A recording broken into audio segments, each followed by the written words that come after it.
Live from London, this is BBC News. Marine Le Pen's far-right party takes the lead in the first round of voting in French elections as thousands of left-wing voters gather to protest in Paris. The parties here begin their final push for votes ahead of Thursday's general election. And the American singer SZA brings Glastonbury to a close hours after Shania Twain played the coveted legend slot.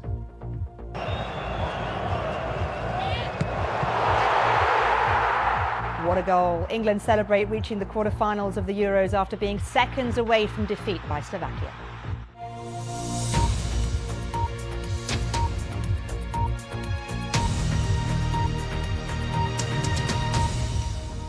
Hello, I'm Marianne Mashiri. A very warm welcome to BBC News this morning. France is waking up to a changed political landscape after Marine Le Pen's far-right National Rally Party triumphed in the first round of the snap parliamentary elections. President Macron has called for centre and left-wing parties to unite ahead of the next round of voting, which will determine the makeup of the country's National Assembly. Well, according to the Interior Ministry, National Rally and its allies gained 33% of the popular vote. The left-wing New Popular Front came second with 28%. President Macron's centrist alliance reached 20%. With this report, here's our Paris correspondent, Andrew Harding. A dramatic win yesterday for France's National Rally. The party was for years considered too extreme for most French voters, with its anti-immigration, Eurosceptic platform and its links to the Kremlin. But last night, the RN, as it's known here, secured more than a third of all votes. The party's leader is Marine Le Pen, who has her eye on winning the French presidency next. Les Français ont ainsi, dans un vote sans ambiguïté, témoigné. She told the country it had nothing to fear from a right-wing RN-led government. Et de la concorde nationale.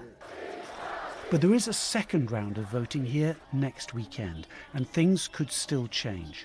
After yesterday's vote, President Emmanuel Macron called for centrist and left-wing parties to form a united front to keep the RN out of power. Will it work? It's going to be a struggle. And all this in the middle of Paris's preparations for the Olympic Games later this month. Many French are worried about their country's deep political polarisation. The road ahead will become clearer in a week's time, when a second round of voting will determine France's future. That could be months of political deadlock. It could be a seismic political shift to the hard right, with huge implications for the country and the continent. Andrew Harding, BBC News, Paris. Well, from French politics to UK politics, let's take you live to Hertfordshire now. And the Labour leader, Sir Keir Starmer, is on the campaign trail. Let's have a listen. A summer of change. And whether you're a family that's been battling with the cost of living crisis, with bills bearing down on you, whether you're a business that's struggled now for years with the damage this government has done to our economy, or whether you've been serving our country in uniform or in your community, then this campaign is for you. This fight for change is for you. But change only happens if you vote for it.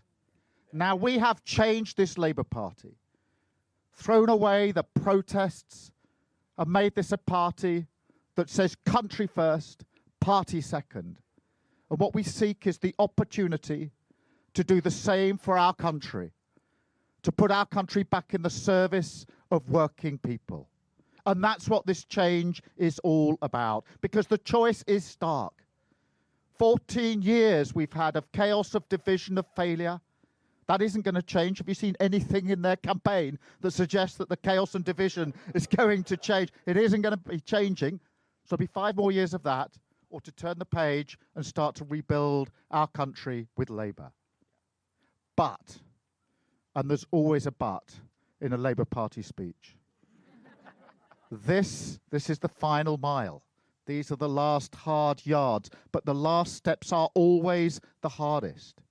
And we have to remember that people need convincing. There are undecided voters out there. Every constituency is a fight, and the polls do not predict the future.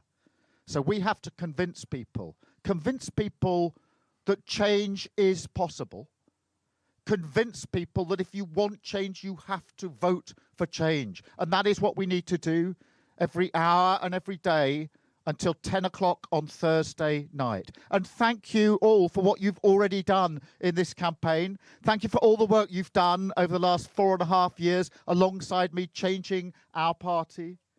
We've further to go. We've got to use every opportunity to get out there on the doorsteps and make our case for change. We've got a positive case to tell. The first steps we'll do in government, fixing our NHS, making sure we got the teachers for our children and young people, making sure we got the police on our streets so everybody feels safe and secure. We have that positive argument. I'm beginning to think we're the only positive campaign left on the pitch.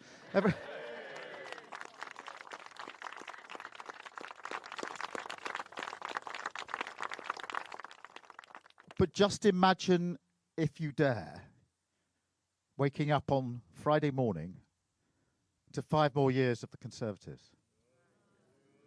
Because if you don't go out and vote Labour, if you don't vote for change, if you vote Tory or for some other party, that could happen. And that is what we need to carry into these final hours and days of the campaign. That could happen. And it'll be even worse than before because they'll return entitled, emboldened, thinking they can do that damage to our NHS, to our economy. So imagine that and hold that thought. But also imagine the difference if we wake up to a Labour government beginning its work to change the country. An economy that works for everyone wherever they live. Education for every child, whoever they are, whatever their background. Public services back working again in the way that people would expect. Bringing our country together and ending the division. These are big changes for our country. The choice is stark. The prize is huge in terms of taking our country forward. But it will only happen if you vote for it. Change will only happen if you vote for it. So go out and vote Labour on Thursday. Thank you so much. That's the Labour leader, Sir Keir Starmer, in Hitchin Town FC Football Club, to be precise, on the Labour campaign trail. And today, Labour have very much been focusing on this new slogan of theirs of, warning people not to vote in the Conservatives again, warning people of another 4 years of the Conservative Party. But there he was just underlining Labour's plans for change. This is only 3 days left of the election, so it's a key week for the leaders. Let's have a listen to the question and answer session. Starmer, you could be heading this week for big majority, but you could be the most unpopular Labour leader to become Prime Minister, to enter number 10. No, really, does that worry you? Because you could end up with the biggest wedding and then have the shortest honeymoon ever with the British public. Are you worried that the mandate could be wide but shallow? Well, Beth, let me address it. It's a serious question that needs a serious answer. And I stand on my record. 4.5 years ago, when I took over as leader of the Labour Party, I got similar questions, which is your party has lost really badly. It may never win an election again. If it does win an election again, it'll be 10 years at least off. And are you capable as leader of the Labour Party of pulling it round and seriously putting it before the electorate as a credible force for change within the next 5 years? They were the questions I got. And I said, yes.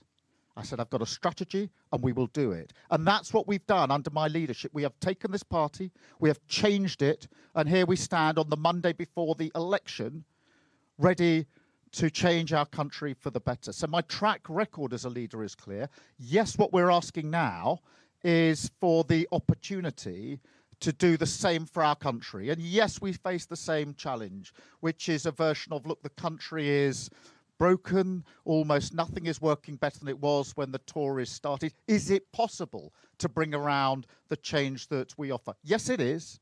We have that determination, that intention.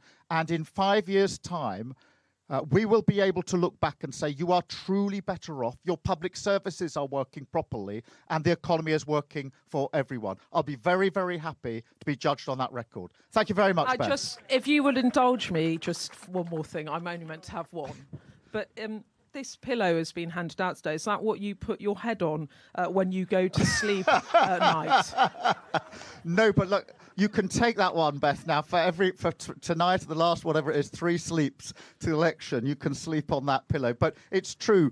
Don't wake up to 5 more years of the Tories, because if you don't vote Labour, if you don't vote for change, change won't happen. So a very, very good pillow for us to have, I think, across the country. Thank you, Beth. I think we're going to BBC Ian. Yes, you just promised in your stump speech, Keir Starmer, a summer of change.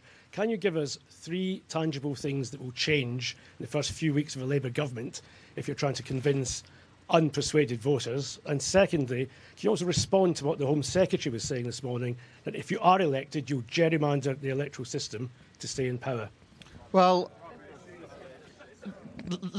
I mean, it's a very important question in terms of the change that happens straight away. Because the first change, the most important change, which will happen straight away, is about how we do politics and returning politics to service. Because I think people are fed up to the back teeth with politics as a form of self-entitlement, self-advancement. You've seen it in the Gambling Commission, but you also saw it with Partygate, breaking the rules which were imposed on everybody else, the COVID contracts for mates. All of that comes to an end if Labour form a government and we return politics to service. Then we get on with our first steps. Sleeves rolled up, getting on with those first steps, those extra appointments in our NHS, those extra teachers that we need in our schools, the extra police officers that we need. We get on with that straight away, but the mindset changes and we bring the country together. As for the Home Secretary, I'm not taking any lectures from him about elections. Look at their record, 14 years of chaos, of division and failure that they have inflicted on the British public. Don't forget what they have done to our country. Thursday is the opportunity to turn the page on that. And if you want change, you have to vote for it. Thank you very much.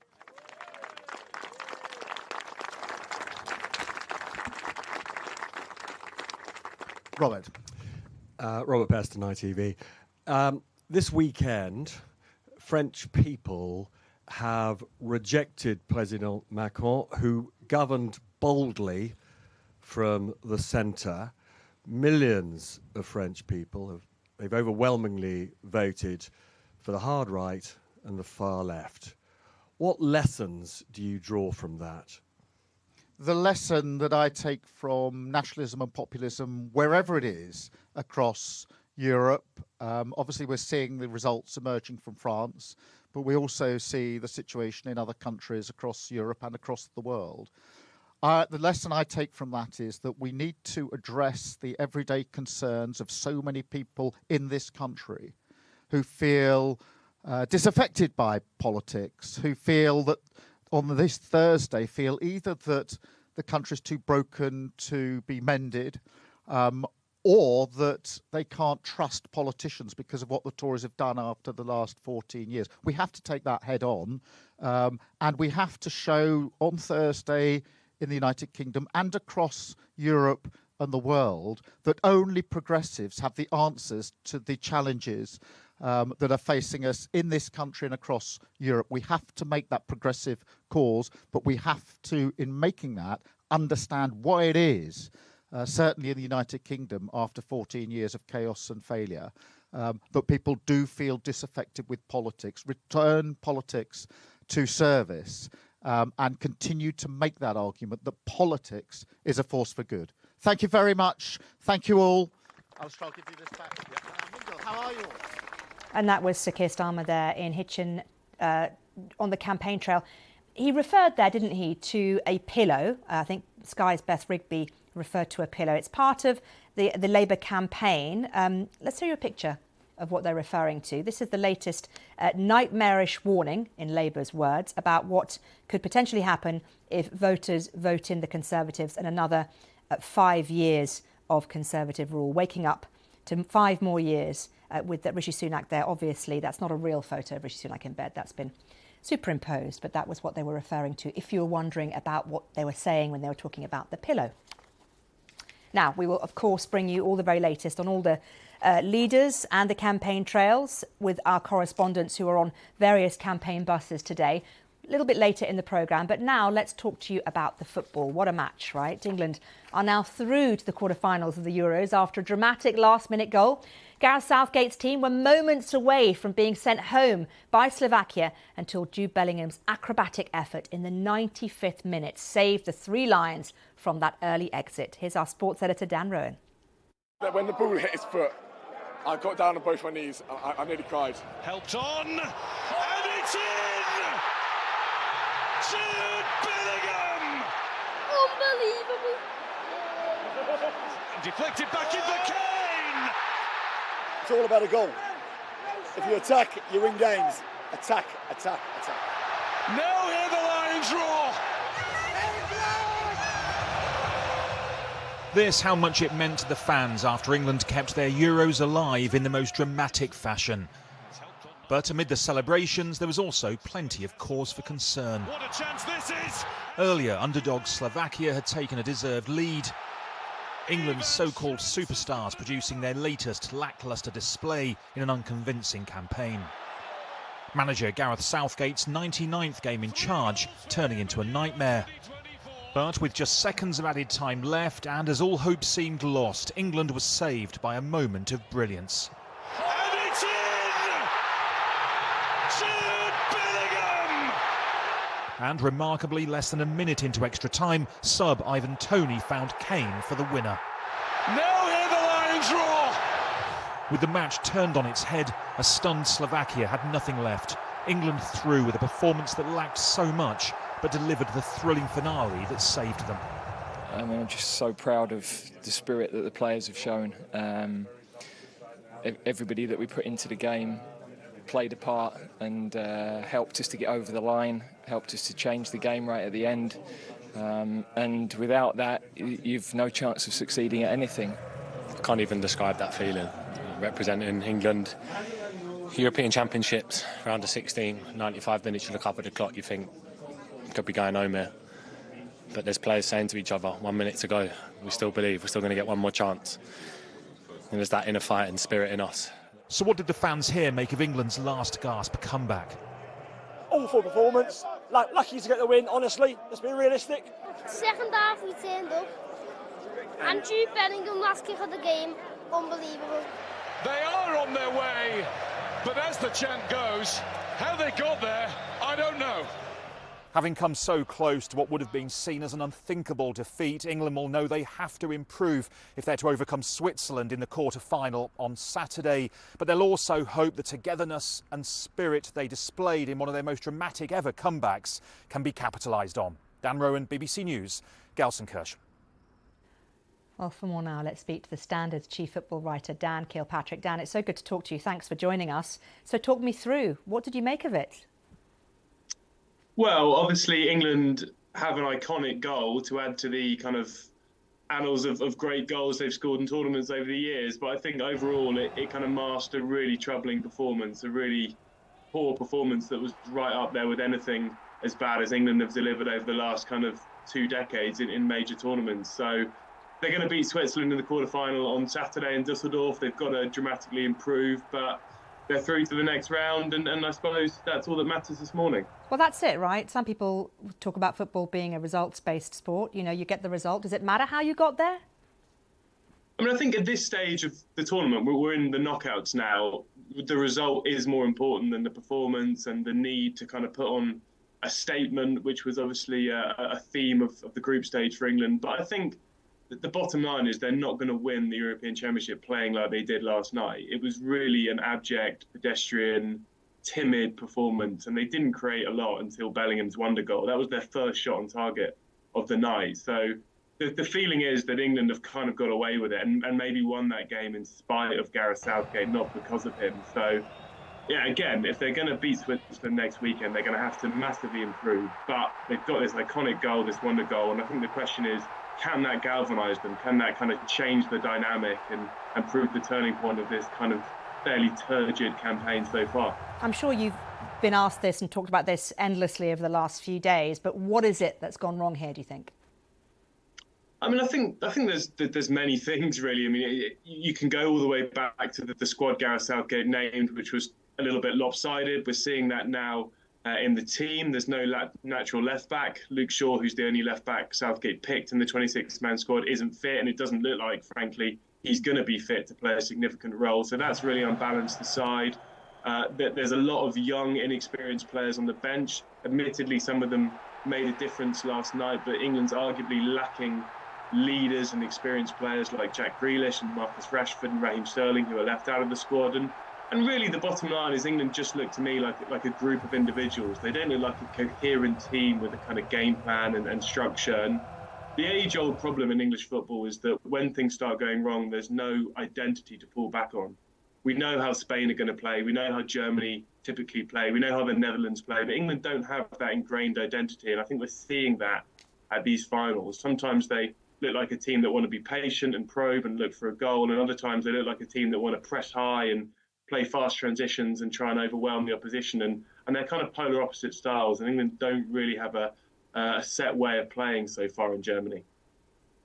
OK, Dan Kilpatrick from The Standard. Good to talk to you. I'm sure we'll talk to you again after Saturday's quarter-final with Switzerland. Thanks again. Now, there are just 3 days of campaigning left before Thursday's election, and the parties are making their final push for votes. Rishi Sunak is warning against what he calls an unaccountable and unchecked Labour government.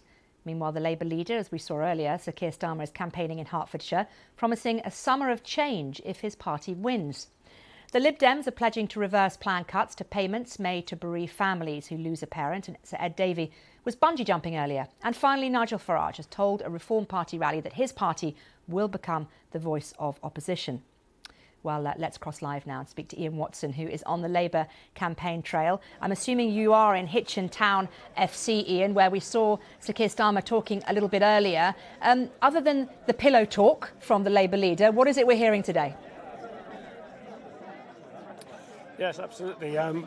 We're once again, of course, at another football ground. Keir Starmer seems to love them, probably just as well. He got the result he was looking for last night in the end. He expects, I suppose, to get the result he's looking for again on Thursday. But his message here was for people not to be complacent. If you want change, you have to vote for it, he said.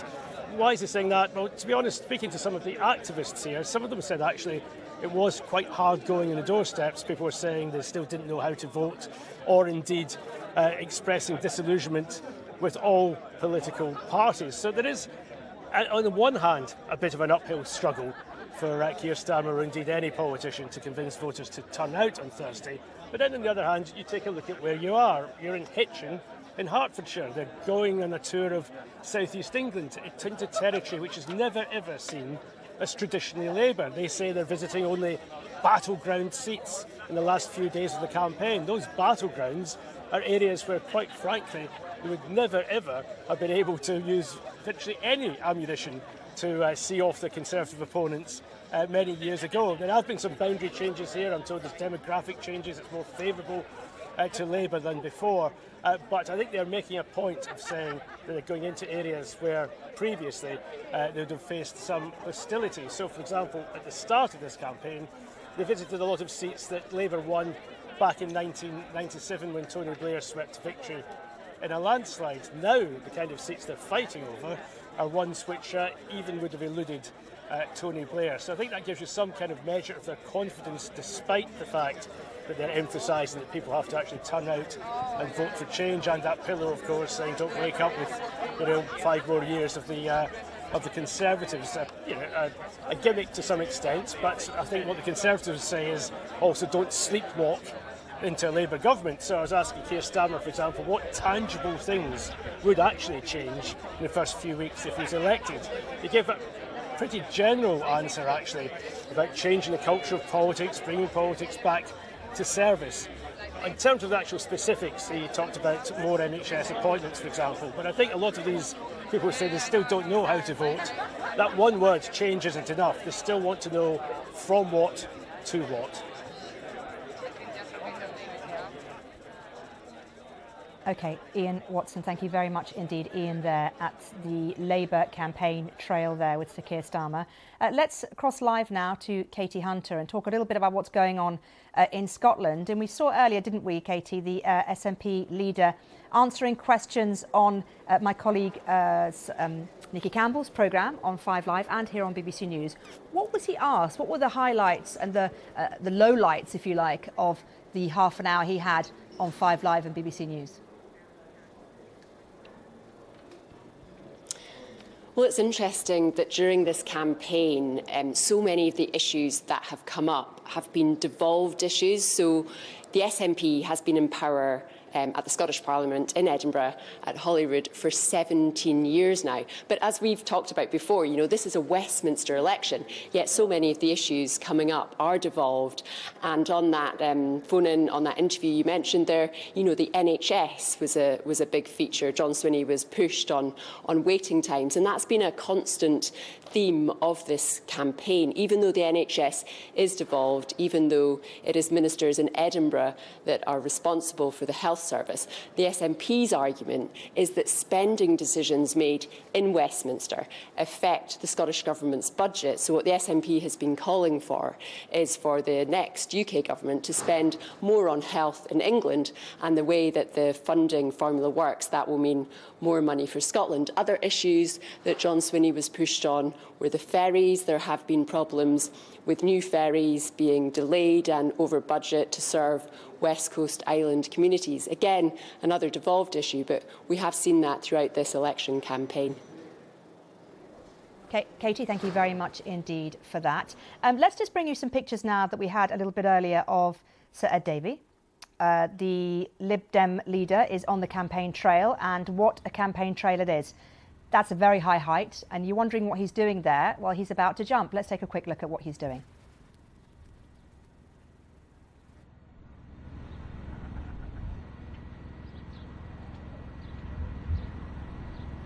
The gate opens, and there he is. I hope you have sound, because there's a big, long scream coming up. Oh my goodness, that is pretty scary. Doing a bit of a spin there. So Sir Ed Davey there is bungee jumping. There is obviously a serious message to what the Lib Dems are talking about today. They are pushing their plans on payments for bereaved families. Let's bring in our correspondent Tom Simons, who is there on the field beneath that bungee jump crane. Tom, I mean, I wouldn't do it. I'm not sure you would do it. Over and above the call of duty, really. What was Sir Ed Davey trying to tell us with that big jump? Well, look, he's become a bit of a stuntman during election 2024. He's gone down water slides, he's fallen off paddle boards, all that sort of thing. I kind of found it hard to describe them as stunts, but I definitely would describe this as a stunt. It is something I personally would not do. And I know that he was given the option this morning as we were preparing to come here, not knowing what was going to be happening, for him to pull out, and he decided not to. He also tried to phone his wife, possibly a last call, but she didn't answer the phone. As you say, there are a couple of issues that the Lib Dems are talking about today, but what Ed Davey shouted as he came down that bungee fall, do something you've never done today, vote Lib Dem. That's the message they want voters to keep in their heads. OK, Tom, thank you. Stay with us for a second, Tom, because I just want to tell viewers on BBC Two that we are leaving you now. As always, there's all the latest information on the campaign trail for all the main political parties on the BBC's website or the BBC's news app, which you can access from wherever you are. So goodbye to viewers on BBC Two. But those of you watching on BBC News, thank you for staying with me. Let's go back to Tom now. He tried to call his wife, Tom. Why did he do that? Do we know?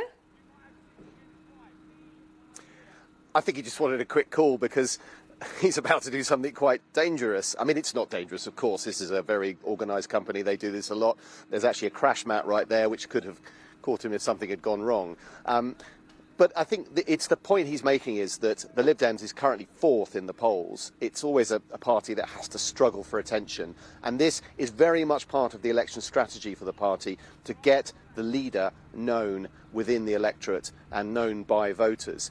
As you said, they're also talking about bereavement support today. I won't make the obvious link between this and that, but the Lib Dems say that the Conservatives cut the level of bereavement support, which is a payment to people in whose families one partner dies and can be worth thousands of pounds a year. And the Lib Dems have said that they will reverse that payment. They will reverse that cut so that people can get that payment in future. Of course, if they form some sort of government, as always with the Liberal Democrats, that is quite unusual in this electoral cycle. But what they're saying is that Sir Ed Davey had parents who died early in his life, and that he feels this is a personal thing. He told me earlier it was one of the first things he asked to be part of Liberal Democrat policy when he was made leader. So another policy, the battle goes on, 4 days to go. Finally, I should say the Lib Dems are increasingly confident about taking key seats in the southwest and in Oxfordshire, where they say they will be breaking very much into the Conservative heartland. And for parties to be saying at this stage that they're confident of taking seats, well, that does show a level of confidence, I think, as we come close to the poll. And bungee jumping shows a level of confidence, Tom, that I definitely don't have. Tom Simons, thank you very much indeed for that. Now on BBC News, it's time for a quick look at the weather with Thomas. Hello there. This morning's been a little bit sunny across eastern areas of the UK, but elsewhere it's been rather cloudy with some outbreaks of rain. And as we go through this week, it's going to stay quite changeable, really. There will be a lot of cloud at times with some rain, quite windy, especially on Thursday, and it will feel a little bit on the chilly side. This is the anomaly map, so temperatures will be below the average for much of the week, around about 4 or 5 Celsius for many of us by the end of this week. So, yeah, could be quite disappointing for July, especially where you've got the cloud and the outbreaks of rain. That's going to push its way further eastward as we go through this afternoon. It still could be quite heavy around eastern Scotland, the northeast of England. Some brighter skies, though, developing in the west as that rain clears away to the east. And maximum temperatures getting to about 15 to 17 degrees, perhaps up to 20 Celsius in the southeast of England. Through tonight, that rain will continue to move away, clearing for most of us. There'll be some clear spells into Tuesday morning with some showers coming in across parts of western Scotland. Overnight temperatures, though, well, similar to the last few nights, really, getting down to about 11 to 13 degrees Celsius. So on into Tuesday, then. It'll be a fairly cloudy start towards some eastern areas, that weather front continuing to clear away. But we've got a small ridge of high pressure building in, so it will be largely settled. Just some rain coming into the far north and west with a few showers into Scotland, perhaps northwest England as well. Further south, though, again, it should be a largely dry day. Often quite cloudy, but some brighter, some sunnier spells from time to time. And top temperatures will once again in the mid to the high teens, perhaps up to about 20 or 21 degrees in the southeast. As we go into Wednesday, perhaps a little bit cloudier with some outbreaks of rain in the morning. That will clear away, but then some showers once again coming in mainly towards northern and western areas. Temperatures may be a little bit lower, so it will start to feel a bit cooler from midweek onwards, so 16 to 19 degrees. And for Thursday, it could be quite windy, actually. We've got this area of low pressure to the north. The isobars are quite tight there. Some showers and some rain coming into some central areas. As we go into the weekend, though, that should mostly clear away, so coming a little bit drier as we go into the weekend. But as you can see, really, for the week ahead, changeable. Some rain at times, quite cloudy, and those temperatures are about 15 to 20 Celsius. Bye-bye.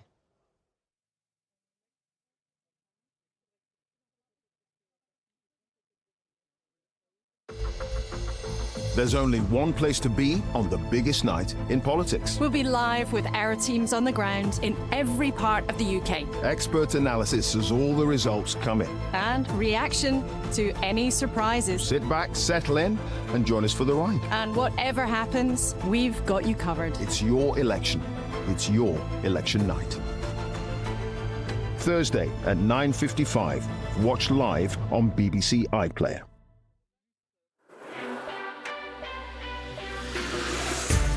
I see myself in the girls that we're fighting for. Climate change is real, and we must act now. Argument is less powerful than emotion, and negative emotion is more powerful than positive emotion. More than anything else, when we have more feminist storytellers, things will change. When big names talk, they talk to us. For now, it's a defensive position and can only be activated if the militia attack. They are proud of their democracy, but they also fear it's now under threat from China like never before.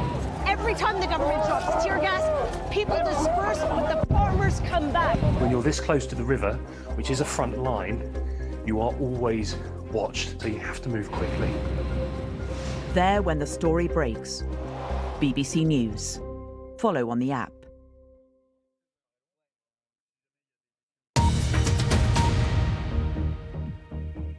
This is BBC News. The latest headlines. Marine Le Pen's far-right party takes the lead in the first round of voting in the French elections as thousands of left-wing voters gather in Paris to protest.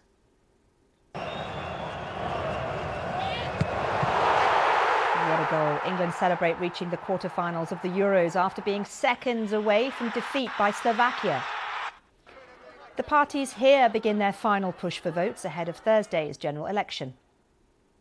And final preparations are underway. This year's Wimbledon tennis tournament is due to get going in just under an hour's time. Now, there are just 3 days of political campaigning left before people across the UK head to those polls on Thursday.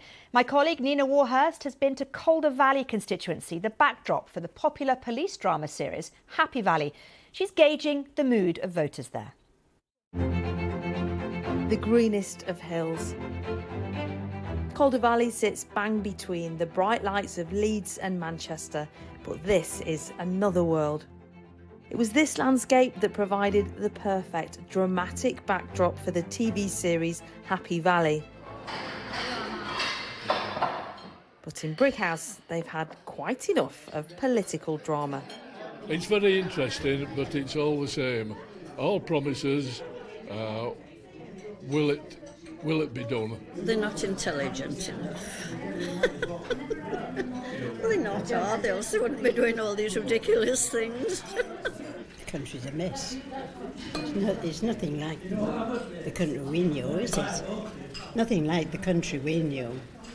No. Ailsa volunteers here. She knows how to cook for 50 people, but is less sure how to vote. We're in a real mess because of Ukraine, because of COVID. Everything needs to be paid for somehow. Nobody's saying how they're going to pay for it. So there's no point saying, we'll cut your taxes. So if you're going to cut taxes or you're not going to put taxes up, where's the money going to come from? Because it has to come from somewhere. And how do governments run countries? They run it through taxes. So ordinary people pay. The River Calder once powered a booming textile trade. Now, new industries like this one in Elland are trying to imprint their own legacy, but it's not easy. We are desperate for growth, but we're desperate for controlled growth, and we're desperate to grow at a sustainable rate. The focus seems to be on financially penalising small businesses like us through corporation tax, rather than supporting us for growth at home and overseas. For some, it's issues much further from home that are hitting home. Halima wants peace for Gazans. I think for me, most important thing is ceasefire in Palestine, not killing innocent people. I think they should have called for a ceasefire a long time ago. Just having no confidence in that system at all. That they're actually going to do anything. Across the hills to Hebden Bridge, and this is a hot spot for hipsters and holiday makers. But things are feeling far from frivolous. For me, it's the economy. I feel we're just getting back on track. We feel as though after COVID, we're just having a little bit more money to spend. We seem to have grown up in an era where we've got everything, we've got a mortgage, paid it off very soon. I don't know whether youngsters will ever get on that kind of property ladder. I study medicine, so the NHS is really important to me, and it's crumbling at the moment. Top to bottom, please, with the repeats. 1 bar. And what about the town's brass band? A staple, surely, but not without the right funding. Adam's the conductor here. We're a community organisation. We really struggle for funding, and unfortunately a lot of community organisations have struggled for funding for the last few years and have gone by the wayside. For Emma, a weekly band rehearsal provides an escape from her busy job as a maths teacher. We have buckets when it rains on certain corridors. We're having to reduce, a number of TAs has reduced dramatically in schools. There's an increase in people, staff absence because the job is stressful. I am lucky that I work in a very good school, but we are battling with lack of money. 3 more days of campaigning. Which party will prove it's most in tune with Calder Valley? Always one.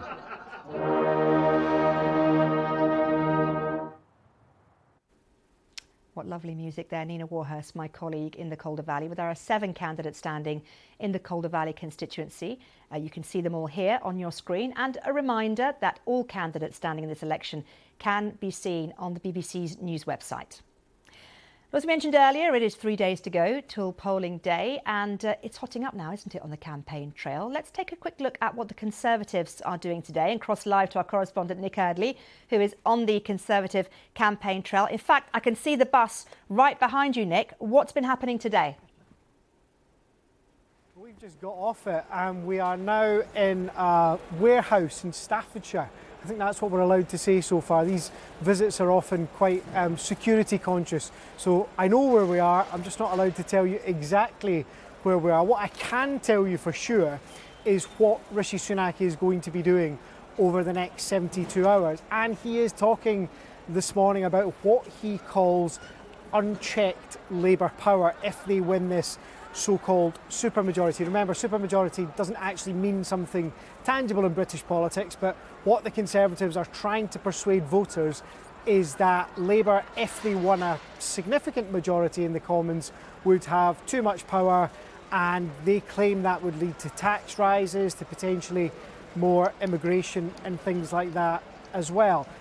There are 2 things I think Rishi Sunak is trying to do this week. If you step back from it all, step back from the messaging, he is trying to persuade 2 groups of voters to vote Conservative on Thursday. One of them is lifelong Tories, the sort of people who normally vote Conservative without really thinking about it. I can tell you, chatting to a lot of Conservative candidates, there is nervousness, particularly in this part of the world, in this part of the country, in the Midlands, about some people who voted Conservative in the last few general elections not doing it this time. So Rishi Sunak is appealing to them. Secondly, he is trying to appeal to people who are tempted to vote Reform, to say to them, well look, if you vote Reform, we think there's more chance of Labour winning more seats and having a bigger majority, and we think that would be bad for the things. What is this strategy from Rishi Sunak? Well, look, I mean, he can see the polls like the rest of us. There aren't many Conservatives are pretty bad at the moment, and that it would take a minor miracle for Rishi Sunak to stay in power in Thursday's general election. But I think what the Prime Minister is going to say to voters, look, be careful what you wish for. If you are a Conservative and you want the Conservatives to Labour to have less than they could, then you need to vote for us on Thursday. 72 hours to go. There's going to be a lot of hammering of those core messages before election day. Absolutely, Nick. Thank you very much indeed for that, Nick Eardley. Now, as Nick said there are 72 hours to go until polling day. Not many hours, I suppose, for the parties to put forward what they believe are the key messages. So the question now is, what changes during those final 3 days of campaigning? What does anything changes? What messages are the parties really trying to drive home? And what's the mood amongst party activists after a pretty intense 6 weeks? Well, I'm very happy to say that we're joined by 2 people from both sides of the political spectrum. First of all, Joe Tanner, a former Conservative advisor who also ran Boris Johnson's campaign for London Mayor, and Andrew Fisher, former Labour Director of Policy under Jeremy Corbyn. Joe and Andrew, it's really good to have you both on the programme. Thanks for joining us. Let me ask you first of all, Joe, what do you think can change now in these 3 days? Is it still all to play for, or have people really made up their minds? Well, the Conservatives will have you believe that, having watched the football last night, the England match, that there's definitely, it's all to play for until the last minute. But I think the challenge really now is about trying to get their core vote out and make sure that those people that are wavering, that perhaps maybe would have voted Conservative in the past but have thought about putting a vote somewhere else, particularly for Reform, it's about making sure that they can stem those losses that they're expected to have. So it's really about trying to keep as many potential supporters on board, and also motivating its base to help get out the vote on Thursday, because ultimately what no political party wants is for people to stay at home because they feel frustrated with the system. And Andrew, you're a former Director of Policy for the Labour Party. Tell me this, is that one of the things that Labour's very worried about right now, with just 72 hours to go? They're worried that people are thinking, well, you know, the polls say it's a Labour victory, so why bother going out to vote? Yeah, I mean, I think you've heard that from Keir Starmer. His message over the last sort of 72 hours already, and probably for the next 72 hours, is if you want change, you've got to vote for it. It's all very well there being 20 points ahead in the polls, but actually the polls mean nothing. On polling day, it's about votes, not about how people say they would vote. It's about actual cast iron votes, casting your votes in that ballot box. So they're going to keep emphasising that. Hence, I think you saw that speech from Keir Starmer at the weekend saying, don't forget what the Tories have done, and listing all the ills of the Conservatives over the last 14 years, from Partygate to the Liz Truss mini budget to all the other scandals as well. So I think they're going to keep hammering home that message that, look, we may be 20 points ahead, but it's your votes that will determine this. And that's going to be their message. Normally at this stage, you would be reiterating your kind of popular policies, but actually on both sides, this has been a very policy light election, which I think, as you heard in your previous report from people in Calder Valley, it's frustrating them a bit. They want to know what parties are going to do for the NHS, for schools, for the economy, for people's living standards. And we're not really hearing enough about that in this election, unfortunately. So at the moment, for the Conservatives, they are just trying to shore up what little they can. It's almost sort of bailing the water out of the sinking ship. And for Labour, it's about trying to consolidate that 20-point lead into votes, which is about saying, look, come out and vote for it. If you want change, you've got to vote for it.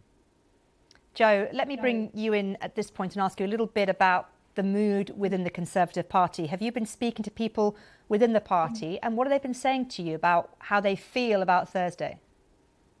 Well, there's a range of views. I think there's some people that are incredibly fed up, and they've been fed up from day one, particularly because they felt very underprepared for the campaign itself. They had believed that the election was going to be later in the year. There are also people that have been very unhappy about the way that candidates have been imposed on local associations, and they felt that there's a sort of a shift away from that power base that the associations and members have had. And even yesterday, there was talk from some leading politicians about the potential of taking away a leadership vote in the future from the members. So there's definitely some unrest in sort of the ranks of the party, and the candidates themselves some of them are frustrated. There's been talk about moving resources around, and generally I think that the various things that have happened, everything from how the campaign was launched through to the D-Day fiasco, through to things like the betting scandal, there have been sort of almost moments that if you were a boxer, you'd see it as sort of a punch that started at the beginning of the campaign, and you sort of went down and got back up, and it was sort of a series of things that continue to hit them.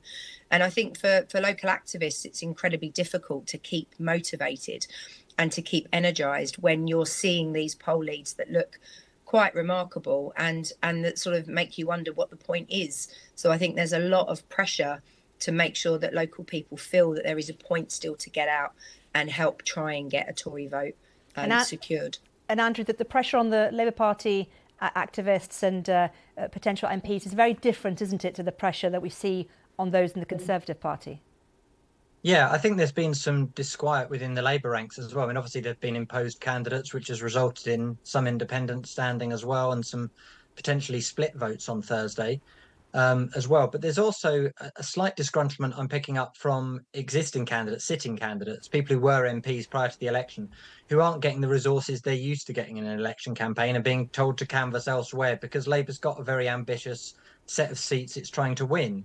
And therefore that is causing some disgruntlement, that people are being asked to sort of give up on their own area, take it for granted, and go and canvass elsewhere. And obviously people are, paranoid before a single vote is cast, and they're a bit worried about doing that. But Labour has got a lot of votes it could potentially win. I mean, we see it from the polls that Labour's perhaps on course to win 400, even more seats, which would be remarkable, especially since, if you look at the polls, Labour's on about 40%, give or take, sometimes just below, sometimes just above, which isn't an extraordinarily high vote to get in a general election for a winning party, but they could end up with 66 to 70% of their seats in the Commons. So I think what you'll see actually as well after the campaign is renewed calls for proportional representation, because we are in a multi-party politics.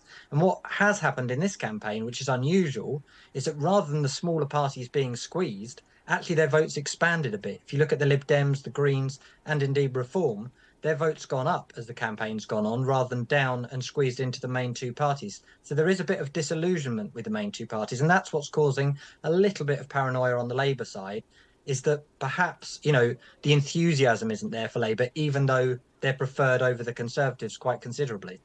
Now, Joe, both of you mentioned polls quite a few times. How helpful have they been this time round, do you think? How helpful are they in these general election run-up scenarios? Well, they focus the mind. The numbers definitely give you an indication of what's happening. I think this has been an unusual election because they seem to have really dominated the conversation. They've dominated, I think, the direction that particularly the Conservatives have taken around what it wanted to focus on, because it has been sidetracked by the sort of emergence of Nigel Farage back for Reform, and then what that did in the polls around the potential Reform vote. I think it's dangerous, because I think the voters who are already a bit miffed and feel fed up, a lot of people feel very cross out there about whether politics is sort of relevant to them, feel that politicians are all in it for themselves. And I think the problem is that the polls can make people think that it's a foregone conclusion. And that's dangerous for democracy, because we need to make sure that people exercise the democratic right. Quite frankly, even if they are fed up and you don't think there's anybody on your ballot paper that you want to vote for, you should still turn up and you should write that on your ballot paper and spoil your ballot. It's part of your democratic right to do so. But we do need people to make sure they recognise that they have a duty to vote and to have their say on Thursday. So I hope the polls won't put people off from actually exercising that right that they've got. OK. Joe Tanner, former Conservative advisor, who also ran Boris Johnson's campaign for London Mayor, and Andrew Fisher, former Labour Director of Policy under Jeremy Corbyn. It's been really interesting to get you both on the programme. Thank you both for your time. Now let's take you all the way to Australia. Why? Well, it's introducing some of the world's toughest anti-vaping measures. It's now illegal to supply, manufacture or import a vape or sell one other than in a pharmacy. The restrictions apply to all e-cigarettes, whether or not they contain nicotine. Until October, anyone purchasing a vape will require a prescription. After that, customers older than 18 will only be allowed to vape after buying or having a conversation with their pharmacist. Australia already has some of the world's strictest anti-smoking laws. Our Australia correspondent Katie Watson reports now from Sydney. Prime Minister Albanese had hoped that this would be a world first when it came to vaping laws, but opposition from the Green Party meant that it got watered down at the last minute. So what it means is, as of today, Monday, anybody who wants to have access to a vape will have to go to a pharmacy and will need a prescription. But come October, you will be able to go into a pharmacy, have a discussion with a pharmacist, and under the counter, they'll be able to give you a vape. Under 18s, though, will always need a prescription. Now, of course, this new law is hoping to bring down the number of people vaping, especially among young Australians. Data shows that since the pandemic, consumption has really soared. Australia is no stranger to tough anti-smoking legislation. They've already banned the imports of vapes. They've also limited the number of flavours available. And in 2012, Australia did pass legislation to bring in plain packaging on cigarettes to make them less appealing when it came to marketing. There is some concern, though. Pharmacists are concerned that they will become a dumping ground, if you like, for vapes. Of course, those selling vapes in retail spaces, petrol stations, those people will be out of a job as of Monday. There is also a concern about the tough legislation, what that means for consumption of cigarettes. Will this tough legislation mean a switch back to cigarettes, which of course defeats the object? But that's something we'll only really understand in the coming months once that legislation beds in. That's Katie Watson in Sydney for us. Now the Glastonbury Festival has ended with the American R&B star SZA headlining the Pyramid stage. Here's Katie Razzle. Let's go, girls! Glastonbury's been getting ready, as Shania Twain so memorably sings, to have a little fun. I feel like a woman. And the Queen of Country didn't disappoint at her Glastonbury debut. And there she is on stage somewhere way across this sea of pink cowboy hats and leopard print outfits. A true legend in the legend slot here at Glastonbury in a year where female voices have sung out across the festival. After Dua Lipa headlined on Friday, other women artists have been wowing the Glastonbury faithful, including Little Sims and Paloma Faith. Well, they're always telling us, well, you don't draw. You know, it's just like anything else. There's a lot of women in music today. There's a lot of voices. And I think that it's important that you just keep going forward. Award-winning Camila Cabello is 27 years old with 4 albums and all too aware of the sexism in her business. There's definitely times in hindsight where I've been like, oh, I feel like I maybe have gotten treated differently in the studio, or maybe my voice hasn't been taken as seriously. Out of that hardship comes, you know, these incredible artists like SZA, like Dua Lipa. We put on like incredible shows because we work 10 times harder. For more than 25 years, Shania Twain's held the record for the world's best-selling album by a female artist. And she certainly showcased her pulling power. Katie Razzle, BBC News, Glastonbury.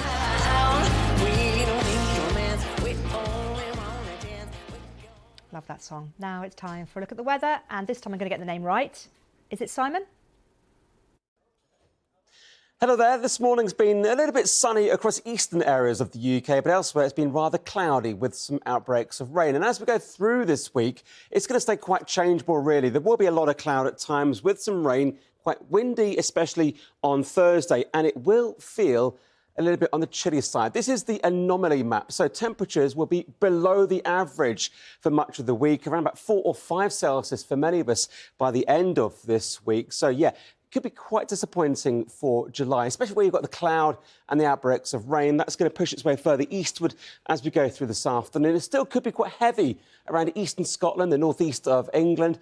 Some brighter skies, though, developing in the west as that rain clears away to the east. And maximum temperatures getting to about 15 to 17 degrees, perhaps up to 20 Celsius in the southeast of England.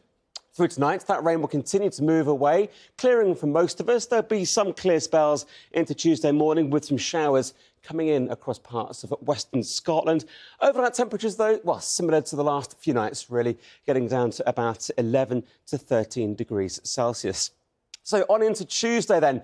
It'll be a fairly cloudy start towards some eastern areas, that weather front continuing to clear away. But we've got a small ridge of high pressure building in, so it will be largely settled.